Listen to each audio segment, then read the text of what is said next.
Selamat pagi Ibu Simbolon. Selamat pagi Pak. Apa kabar Bu? Sehat. Bapak bagaimana kabarnya Pak? Oh, sehat luar biasa Bu untuk hari ini. Ibu, hari ini kita adakan praobservasi. Apakah Ibu bersedia dengan waktunya? Baik. Oke, terima kasih Bu ya. Jadi saya akan amati proses pembelajaran yang akan Ibu lakukan di kelas. Setelah itu nanti lanjut dengan supervisi yang akan kita laksanakan di waktu yang akan Ibu tentukan. Terima kasih Bu ya. Jadi sebelumnya akan ingin saya sampaikan apakah tujuan daripada pertemuan kita ini yang disebut dengan praobservasi adalah tujuannya untuk mengetahui dan juga untuk mengevaluasi jalannya pembelajaran di kelas. Selain mengevaluasi jalannya pembelajaran di kelas, ada pun tujuan yang lain adalah bahwa Ibu nanti melakukan kegiatan pembelajaran di kelas agar lebih siap dan percaya diri sehingga memberikan pembelajaran yang sangat mumpuni terhadap anak didik kita. Ibu, ada beberapa pertanyaan yang akan ingin saya sampaikan kepada Ibu ya sebelum kita lakukan yaitu supervisinya. Yang pertama, kira-kira apa tujuan pembelajaran yang akan Ibu capai dalam pembelajaran? Ya, terima kasih Pak. Berdasarkan rencana pembelajaran yang saya gunakan, maka tujuan pembelajarannya adalah agar peserta didik mampu mengidentifikasi reproduksi virus secara litik dan secara isotonik.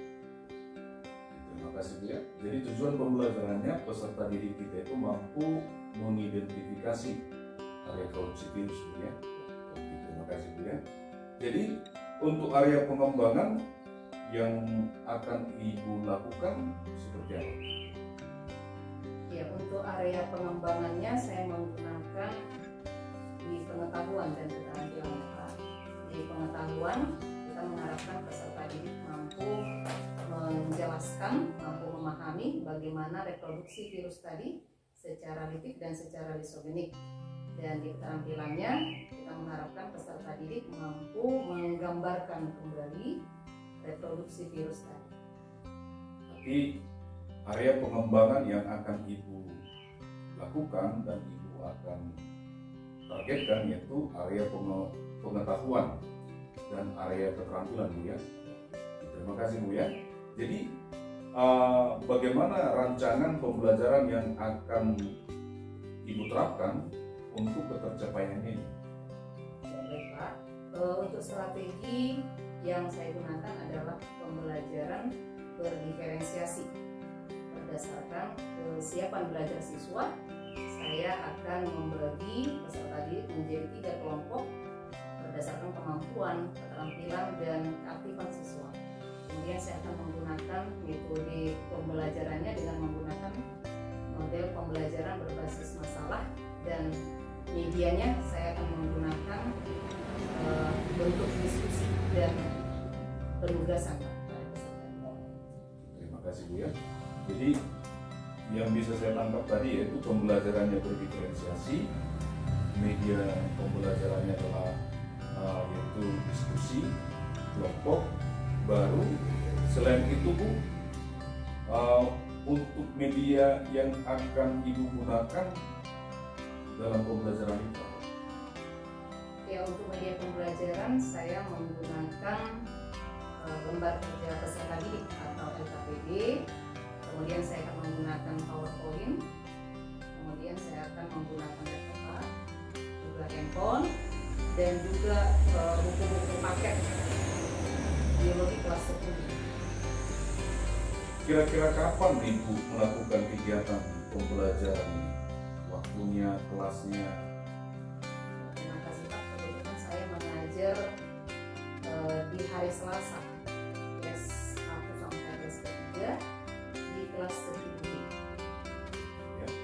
Jadi hari Selasa di kelas 10D jam pertama sampai dengan jam ketiga saya akan datang, Bu, bisa kan, untuk melakukan supervisi di kelas. Nanti setelah supervisi kita akan berbicara lagi, Bu, mengenai apa yang sudah Ibu lakukan di kelas. Boleh kan, Bu? Baik, Bu, ya.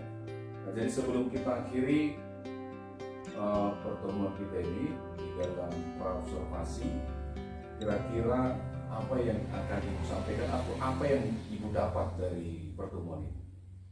Ya, dari percakapan kita saya mendapat gambaran nantinya ketika saya mengajarkan ini di kelas 10D, saya bisa menggunakan metode pembelajaran apa dan media apa yang akan saya gunakan.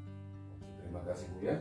Jadi semoga berjalan dengan lancar, baik, dan Ibu memperoleh kesuksesan dalam pelaksanaan tugas. Terima kasih, Bu, atas waktunya. Ya, terima kasih, Pak, sama-sama.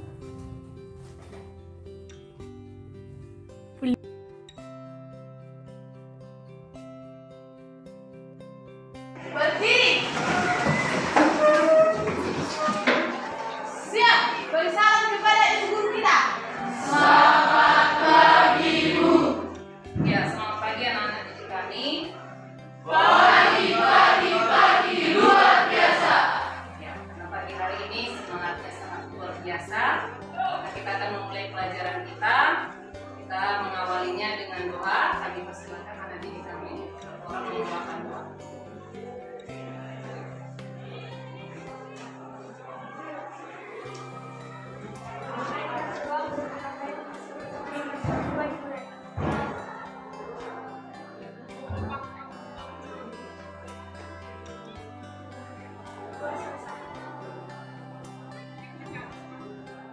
Ya, silakan duduk kembali.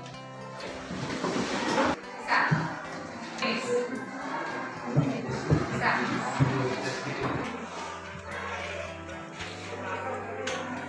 Ya, anak didik kami, untuk pagi hari ini tadi kita sudah memulai dengan doa, ya. Ibu mau bertanya dulu, hari ini ada yang absen? Ketua kelas? Ada. Atas nama siapa? Ardom Sakit. Ada lagi, nak? Ardom Sakit, ya. Minggu yang lalu kita sudah mempelajari mengenai sejarah penemuan virus, ya. Kemudian yang kedua kita sudah mempelajari tentang ciri-ciri virus. Kemudian yang ketiga mengenai struktur virus, ya. Dan hari ini kita akan bahas mengenai reproduksi virus. Tapi sebelum masuk ke reproduksi virus, kita akan mereview kembali dulu ingatannya mengenai materi sebelumnya yang sudah kita pelajari, ya. Nah, kemarin kita sudah belajar mengenai ciri-ciri virus. Kira-kira ada di antara kamu yang bisa menyebutkan dulu apa ciri-ciri virus? Baik, silakan. Ya, silakan Lilis. Ciri mengenai virus, ya, yaitu tentang ciri-ciri virus. Di antara anak didik kami ada yang bisa menyebutkan ciri-ciri dari virus? Ya, silakan untuk Lilis. Ciri-ciri virus yang pertama, struktur tubuhnya terdiri atas satu asam nukleat atau materi genetik yang terdiri dari DNA atau RNA dan protein saksi. Yang kedua, merupakan peralihan dari benda mati ke benda hidup. Dikatakan benda mati karena dapat dimusnahkan dan dikatakan benda hidup karena dapat berkembang biak pada sel atau jaringan yang hidup. Yang ketiga, bersifat patogen. Yang keempat, tidak terdiri atas sel atau nukleer. Yang kelima, bentuk virus bermacam-macam. Ciri umum dari virus, barangkali anak didik kami semua pun sudah bisa menyebutkan, ya, mengenai ciri-ciri virus. Nah, hari ini kita akan melanjutkan pelajaran kita, materi kita mengenai reproduksi virus. Nah, coba kita buka dulu bukunya mengenai reproduksi virus sambil Ibu persiapkan dulu, ya, mengenai materi kita mengenai virus, ya. Nah, untuk memulai materi kita mengenai virus, kali ini Ibu akan membagikan, ya, anak-anak kami menjadi 3 kelompok. kalau minggu kemarin Ibu kan sudah membagikan ya kelompok menurut minat belajar kalian ya. Nah, hari ini kita akan membagi kelompok menjadi 3 kelompok menurut minat belajar kalian. Agar kita bisa melanjutkan pelajaran kita, silakan anak didik kami dibentuk dulu kelompoknya menurut kelompok minat belajarnya. Kita temannya sudah, ya tadi temannya sudah menyebutkan mengenai ciri-ciri virus, dan seperti yang Ibu bilang tadi, kita akan melanjutkan materi kita mengenai reproduksi virus. Ya, di fokus kita sudah dibuatkan di sana. Ya, jadi ketika kita mempelajari reproduksi virus, tujuan pembelajarannya adalah agar anak didik kami dapat mengidentifikasi reproduksi virus. Ya, agar anak didik kami bisa mengetahui bagaimana reproduksi dari virus. Nah, untuk mengetahui lebih lanjut lagi, Ibu akan membagikan ya lembar kerja peserta didik untuk ketiga kelompok agar anak didik kami bisa menggali ya bagaimana cara reproduksi virus. Ya, dan Ibu bagikan ini, silakan dibaca dulu ya. Kemudian silakan digali dari buku paket, juga nanti dari YouTube ya. Dan ada beberapa pertanyaan yang harus kamu jawab pada lembar kerja peserta didik. Kita Ibu kasih dulu sedikit dulu ya gambaran mengenai reproduksi virus agar kamu bisa menjawab dan mengerjakan lembar kerja peserta didik tadi ya. Nah, reproduksi virus itu terdiri dari 2 siklus atau 2 daur. Yang pertama itu adalah siklus litik dan yang kedua adalah siklus lysogenik. Nah, siklus litik itu terjadi jika sel inang itu akan pecah ya dan akan dihancurkan. Sedangkan kalau dia siklus lysogenik, ini adalah sel inang, dia bergabung ya atau berintegrasi dengan ya DNA dari virus tersebut. Nah, untuk lebih jelasnya boleh kita lihat dulu lagi ya bagaimana reproduksi virus itu dengan menampilkan video sebagai berikut ya. Pada daur litik, virus mengambil alih seluruh aktivitas metabolisme dalam sel, bereplikasi dan menghancurkan sel inang. Virion menempel pada bagian reseptor spesifik sel inang dengan menggunakan serabut ekornya. Pada fase injeksi, selubung ekor berkontraksi untuk membuat lubang yang menembus dinding dan membran sel. Kemudian virus menginjeksi materi genetiknya ke dalam sel inang. Di dalam sel inang, DNA virus menghancurkan seluruh DNA sel inang. Virus kemudian mengambil alih seluruh aktivitas metabolisme sel inang untuk bereplikasi.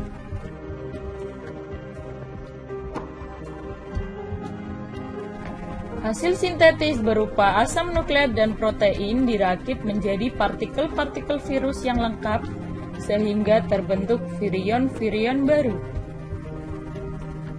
Virus baru menghasilkan lisosom, yaitu enzim perusak dinding sel inang. Sel inang kemudian pecah dan menyebarkan 100 hingga 200 virus baru. Setiap virus baru tersebut dapat memulai siklus baru dengan menempel pada sel-sel terdekat.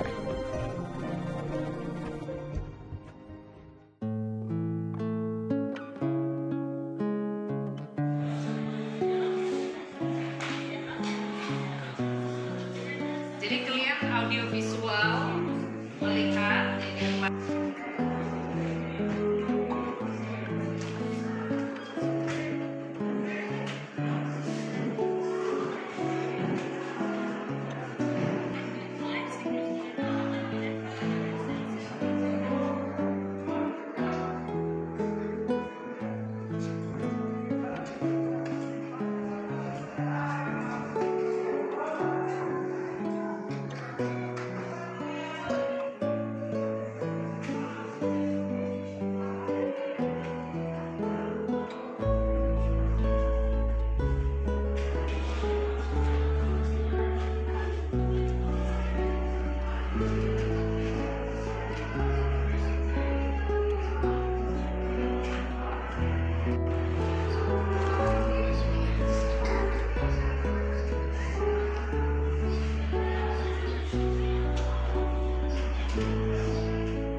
jadi biar lebih semangat lagi dalam diskusi kita untuk pagi hari ini, kita ice breaking dulu.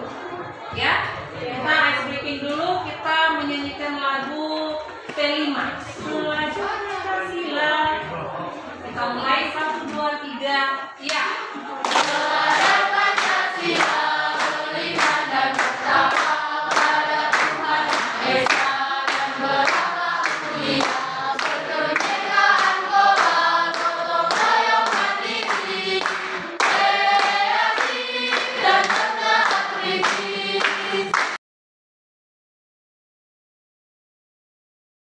Kita persilakan untuk setiap kelompok menyimpulkan ya mengenai reproduksi virus yang sudah kalian amati, kalian dengar, dan kalian baca tadi. Nah, kami persilakan untuk kelompok 1, silakan berikan kesimpulan kamu mengenai apa yang kamu pelajari.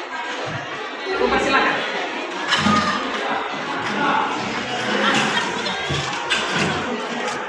Dari yang kami amati dan yang kami dengarkan bahwa kesimpulan yang kami dapat dari siklus litik yaitu siklus ini berkembang biak dengan cara virus menginfeksi atau melekat pada sel inang yang lemah, dan setelah berkembang biak virus ini menghancurkan sel inang. Pada tahap-tahap dalam siklus litik memiliki 5 tahap, yaitu tahap absorpsi, penetrasi atau injeksi, ketiga eklipasi atau sintesis, keempat lisis, dan yang kelima ada keempat penetrasi, dan yang kelima adalah lisis. Terima kasih. Ya, kita berikan tepuk tangan untuk ya, silakan untuk yang kelompok 2 menyimpulkan apa yang kamu kerjakan hari ini. Kami persilakan. Setelah kami menonton yang ada di laptop, kami dapat menyimpulkan bahwa siklus isogenik yaitu virus tidak menghancurkan sel inang, tetapi virus DNA virus bergabung dengan DNA bakteri. Pada siklus isogenik ada 6 tahapan, yaitu yang pertama absorpsi, yang kedua injeksi atau penetrasi, yang ketiga ada pembangunan, yang keempat eklipasi atau sintesis, yang kelima perhatikan, dan yang keenam lisis. Ya, kita berikan tepuk tangan. Kita lanjutkan untuk kelompok 3. Ya, silakan. Berikan kesimpulan kamu. Setelah kami membaca dan menghayati buku paket biologi yang materinya reproduksi virus, kami menyimpulkan ternyata terdapat perbedaan yang ada pada siklus tersebut. Siklus litik yaitu ketika virus menghancurkan sel inang atau makhluk hidup yang tempatinya. Yang tahapannya ada 5. Yang pertama absorpsi, yang kedua atau injeksi penetrasi, yang ketiga sintesis eklipase, yang keempat perakitan, dan yang kelima lisis. Sedangkan siklus isogenik yaitu virus tidak menghancurkan sel inang, melainkan DNA virus bergabung dengan DNA bakteri. Yang tahapannya itu ada 6. Yang pertama absorpsi, yang kedua injeksi penetrasi, yang ketiga penggabungan, yang keempat eklipasi atau sintesis, yang kelima perakitan, dan yang keenam lisis. Ya, kita berikan tepuk tangan. Ya, terima kasih untuk anak didik kami. Semuanya memberikan yang terbaik, dan kalau ibu perhatikan semua sudah memahami mengenai reproduksi virus ya. Jadi ibu simpulkan ya dari yang sudah dikatakan oleh kawan-kawannya tadi bahwa reproduksi virus tadi terdiri atas 2 daur atau 2 siklus. Yang pertama tadi adalah siklus litik dan siklus isogenik. Tahap-tahap dari siklus litik tadi dimulai dari yang pertama apa? Absorpsi, injeksi, eklipase atau sintesis, yang keempat perakitan, dan kelima lisis. Ya, lisis atau pecah. Dan siklus isogenik terdiri dari berapa tahap? Yang pertama apa? Absorpsi, injeksi, eklipase atau sintesis, perakitan, dan lisis. Ya. Demikianlah ya pembelajaran kita untuk pagi hari ini mengenai reproduksi virus. Untuk materi kita selanjutnya kita akan membahas mengenai peranan virus yang menguntungkan dan peranan virus yang merugikan. Dan jangan lupa tugas kita ya, nanti di rumah kamu menggambarkan mengenai siklus detik dengan siklus lisomnik. Ya, demikian pembelajaran yang boleh diberikan pada pagi hari ini. Terima kasih. Saya akan melanjutkan pembelajarannya untuk ke les berikutnya.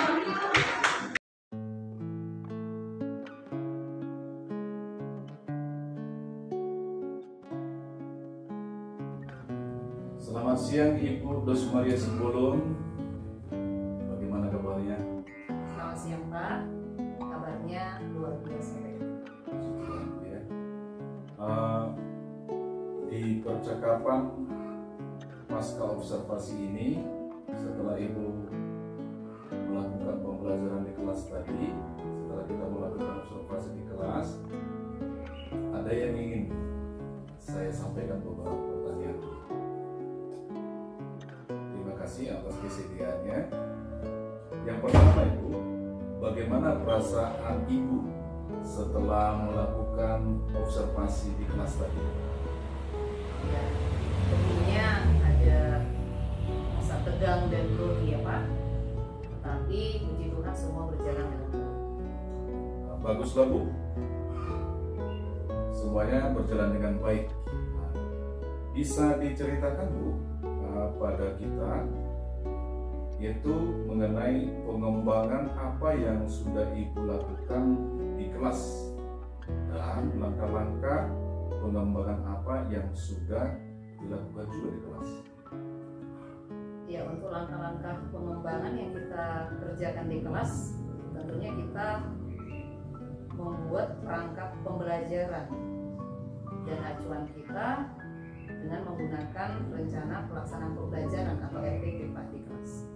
Oke, terima kasih Bu ya. Jadi menurut Ibu sejauh mana area pengembangan yang sudah Ibu lakukan di kelas, apakah sudah tercapai atau sudah terlaksana di kelas? Menurut saya Pak sudah berjalan dengan baik, walaupun mungkin masih ada kekurangan. Sudah berjalan dengan baik, yang walaupun masih ada kekurangan Bu ya. Jadi menurut Ibu apa kekurangan atau kendala-kendala yang dihadapi oleh Ibu pada saat melakukan proses pembelajaran di kelas? Kekurangan atau hambatan yang sering terjadi di kelas yaitu beberapa siswa kurang aktif dalam memberikan pendapatnya ketika berjalannya diskusi tersebut. Berarti ada beberapa siswa yang kurang aktif ya. Menurut Ibu itu kenapa terjadi? Itu banyak faktor. Mungkin salah satunya yaitu kurangnya kesiapan siswa dalam belajar, sehingga siswa kurang konsentrasi dalam mengikuti pembelajaran di kelas. Tapi ada beberapa pendekatan yang kita lakukan pada siswa, dan kita membagi siswa itu menjadi beberapa kelompok sesuai dengan minat dan bakatnya. Terima kasih Bu ya. Baiklah Bu, semoga rencana pelaksanaan pembelajaran yang akan Ibu rencanakan dan terlaksana dengan baik dan memberikan proses pembelajaran yang sangat lebih baik lagi di hari-hari yang akan datang. Kira-kira kapan Ibu akan melakukannya? Ya, tentunya secepatnya Pak, kita akan melaksanakan. Terima kasih banyak Bu ya. Jadi terima kasih Bu atas segala jawaban yang dari pertanyaan yang kami sampaikan, dan Ibu tetap bersedia dan setia untuk menjawabnya. Semoga Ibu diberikan kekuatan, semakin bijaksana dalam mendidik anak bangsa kita Bu. Terima kasih Bu, salam bahagia.